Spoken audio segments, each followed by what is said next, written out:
Eels, Beautiful Freak, a CD I got for £2.99 at Oxfam. I think it was Oxfam in Prince's Risborough. Eels are basically just a man who calls himself E.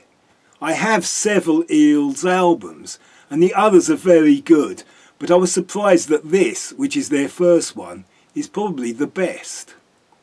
E's songs are always simple. They're a bit like Tom Waits when he's not being bluesy but writing simple pop songs like Jersey Girl and Downtown Train. It is instrumentally quite simple with just bass, piano and guitar, and it has very 90s swing beat drums, some sounding like they sampled breakbeats and some sounding like they were actually played by a drummer. The singing is melodic and the choruses, no matter what the subject, are always cheery and catchy. There are painful guitar breaks of the kind you might find on a Tom Waits record. And there are other odd samples and textures, usually used just to give you a sort of uncomfortable feeling.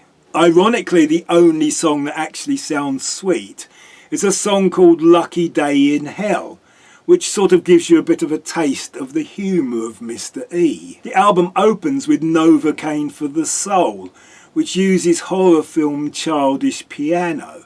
I remember hearing Novocaine for the Soul on the radio, but the song that really hooked me on Eels was Susan's House.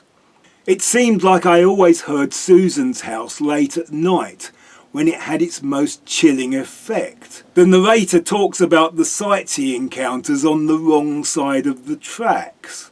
Observations that would now be memes. He sees a baby in a baby carriage being pushed by a very young girl sucking a popsicle, and he so wants to believe that they are sisters. He wants to go to Susan's house because she's going to make it right. Susan's House takes a cheerful sounding piano sampled from a Gladys Knight and the Pips track and makes it sound sinister with some moody upright bass and a very 90s drum breakbeat sample. Beautiful Freak, Eels.